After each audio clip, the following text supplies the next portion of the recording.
Indian ദേശീയത ഇടുങ്ങിയതോ സ്വാർത്ഥമോ ആക്രമണാത്മകമോ അല്ല, മറിച്ച് ഇത് സത്യം ശിവം സുന്ദരം എന്ന സങ്കല്പത്തെ അടിസ്ഥാനമാക്കിയുള്ളതാണെന്ന് നേതാജി സുഭാഷ് ചന്ദ്രബോസിന്റെ വാക്കുകൾ ഉദ്ധരിച്ചുകൊണ്ട് പ്രധാനമന്ത്രി പറഞ്ഞു. ഇന്ത്യ കേവലം ലോകത്തിലെ ഏറ്റവും വലിയ ജനാധിപത്യ രാജ്യം മാത്രമല്ല, ഇന്ത്യയാണ് ജനാധിപത്യത്തിന്റെ മാതാവ്.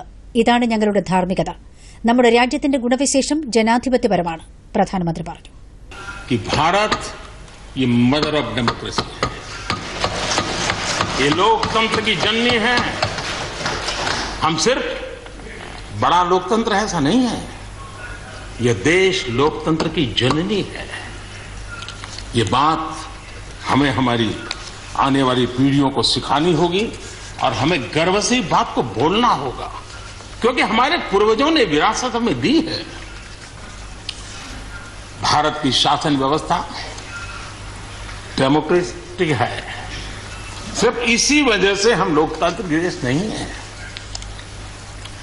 भारत की संस्कृति, भारत के संस्कार, भारत की परंपरा, भारत का मन लोकतांत्रिक है और इसलिए हमारी व्यवस्था लोकतांत्रिक है.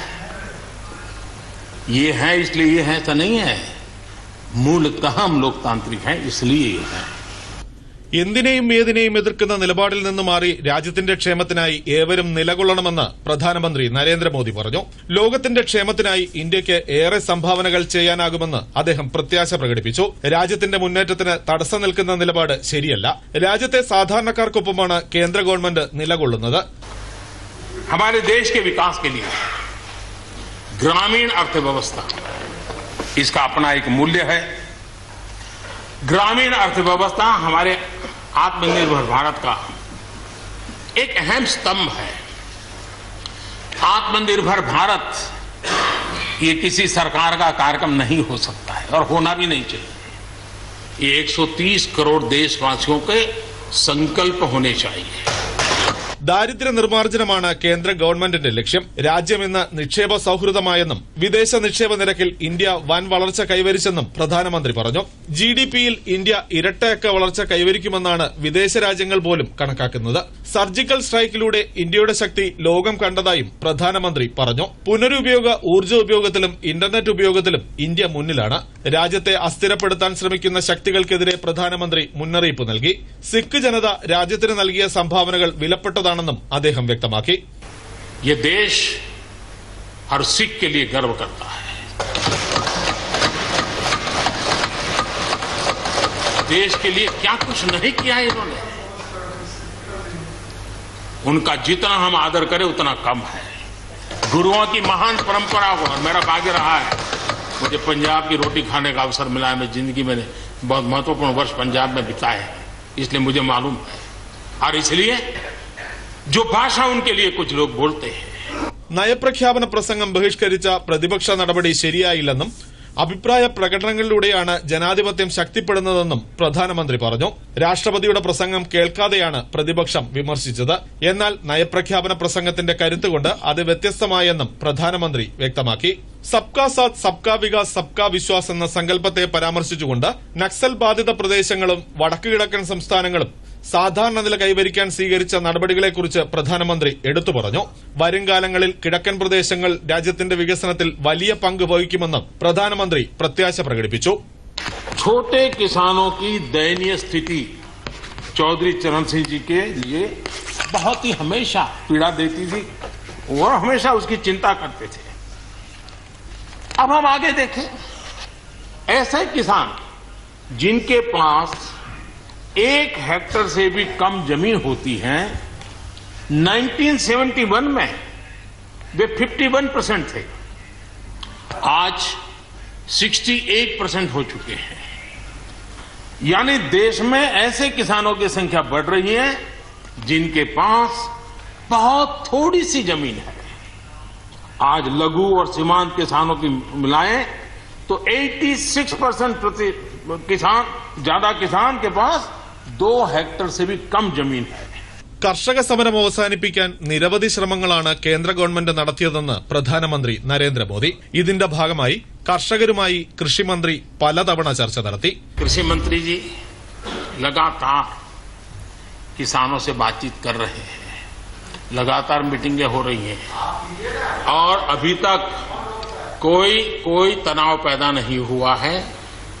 एक दूसरे की बात को समझने का, समझाने का प्रयास चल रहा है और हम लगातार आंदोलन से जुड़े लोगों से प्रार्थना करते हैं कि आप आंदोलन करना आपका हक है, लेकिन इस प्रकार से बुजुर्ग लोग वहां बैठे ये ठीक नहीं है। आप उनको सबको ले जाइए, आप आंदोलन को खत्म कीजिए। आगे बढ़ने के लिए मिल बैठ करके चर्चा करेंगे, रास्ता खुले है।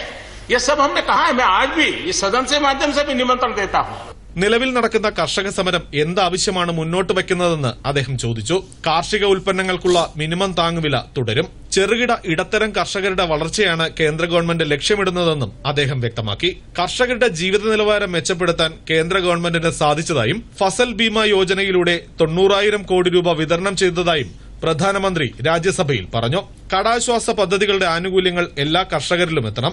രാജ്യത്തെ 61% കർഷകരും നാമമാത്ര കൃഷിഭൂമിയുള്ളവരാണെന്നും പ്രധാനമന്ത്രി പറഞ്ഞു. കാർഷിക വിഷയങ്ങളിലെ രാഷ്ട്രീയം കർഷകരെ അന്ധകാരത്തിലേക്ക് നയിക്കും. PM ഗ്രാം സദക് യോജന റോഡ് നിർമ്മാണത്തിലുപരി കർഷകരുടെ ജീവനാഡിയായി മാറി. കിസാൻ റെയിൽ കാർഷിക ഉൽപ്പന്നങ്ങൾക്ക് മികച്ച വിപണികൾ ലഭ്യമാക്കി.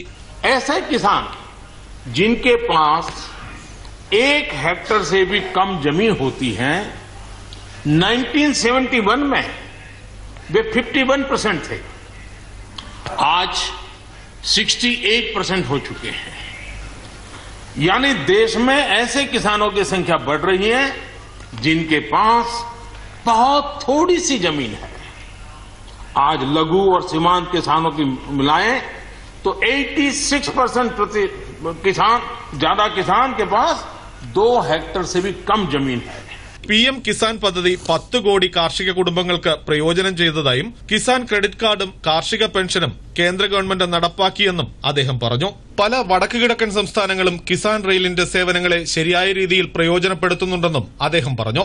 പ്രധാനമന്ത്രി കിസാൻ സമ്മാൻ നിധിയിൽ പശ്ചിമബംഗാൾ കൂടി പങ്കാളിയായിരുന്നെങ്കിൽ കൂടുതൽ കർഷകർക്ക് പദ്ധതിയുടെ പ്രയോജനം ലഭിക്കുമായിരുന്നു. കോവിഡ് കാലത്തും കാർഷികോൽപാദനം റെക്കോർഡ് വളർച്ച കൈവരിച്ചതായും കാർഷിക നിയമങ്ങൾ ഹരിത വിപ്ലവത്തിന് സമാനമാണെന്നും പ്രധാനമന്ത്രി പറഞ്ഞു. പാൽ, മത്സ്യം, തേൻ ഉൽപാദനത്തിൽ രാജ്യം വളർച്ച കൈവരിച്ചു. മണ്ഡികൾ നവീകരിക്കുന്നതിന്റെ ആവശ്യകതയും പ്രധാനമന്ത്രി ചൂണ്ടിക്കാട്ടി. പ്രതിപക്ഷം കാർഷിക നിയമങ്ങളെ ദുർവ്യാഖ്യാനം ചെയ്തു. കാർഷിക നിയമങ്ങളെ ശരത് പവാറും ദേവഗൌഡയും സ്വാഗതം ചെയ്തിരുന്നതായും മുൻ പ്രധാനമന്ത്രി മൻമോഹൻ സിംഗ് എന്താണോ ചെയ്യാൻ ആഗ്രഹിച്ചത് അവ നരേന്ദ്രമോദിയിലൂടെ നടപ്പാക്കാൻ കഴിഞ്ഞതായും പ്രധാനമന്ത്രി വ്യക്തമാക്കി. जैसे वैश्विक संबंधों में भारत ने अपनी एक विशिष्ट पहचान बनाई है, अपना स्थान बनाया है, वैसे ही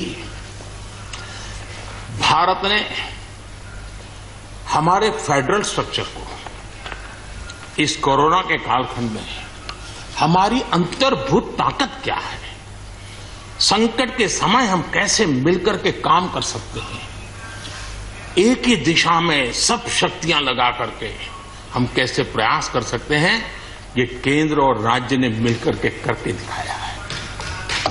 मैं राज्यों को भी, क्योंकि सदन में राज्यों की अपनी फ्लेवर होती है और इसलिए इस सदन में तो मैं विशेष रूप से राज्यों का भी अभिनंदन करता हूं.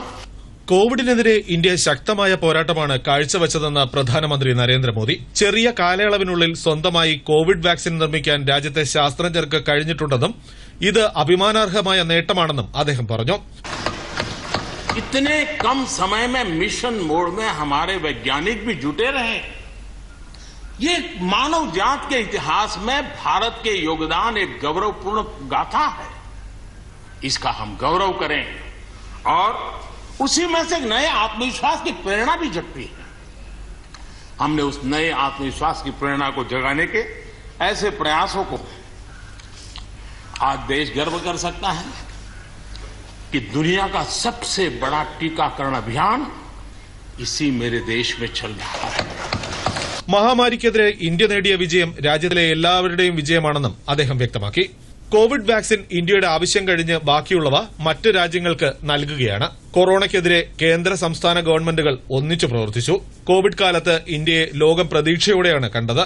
ഈ കാലയളവിൽ 150-ലധികം രാജ്യങ്ങൾക്ക് അവശ്യ മരുന്നുകൾ നൽകാനായെന്നും പ്രധാനമന്ത്രി വ്യക്തമാക്കി. പോളിയോ, സ്മോൾ പോക്സ് എന്നീ രോഗങ്ങൾ നിയന്ത്രിക്കാൻ ഇന്ത്യയ്ക്കായി. हम जरा भूतकाल की तरफ देखें, ये आलोचना के लिए नहीं है, उन स्थितियों को हमने जिया है. कभी चेचक की बात होती थी कितना भय फैल जाता था, पोलियो कितना डरावना लगता था। उसकी वैक्सीन पाने के लिए क्या क्या मेहनत करनी पड़ती थी, कितनी तकलीफें उठानी पड़ती थी। मिलेगा, कब मिलेगा, कितना मिलेगा, कैसे मिलेगा, कैसे लगा, ये दिन हमने बिताए हैं। കോവിഡ് കാലത്ത് രാജ്യം അവസരങ്ങളുടെ ഭൂമികയായി മാറിയെന്നും പ്രധാനമന്ത്രി വ്യക്തമാക്കി. കോവിഡ് കാലഘട്ടം നമ്മുടെ ഫെഡറൽ ഘടനയ്ക്കും സഹകരണ ഫെഡറലിസത്തിന്റെ ചൈതന്യത്തിനും പുതിയ കരുത്ത് പകർന്നെന്നും അദ്ദേഹം പറഞ്ഞു. News desk, Doordarshan.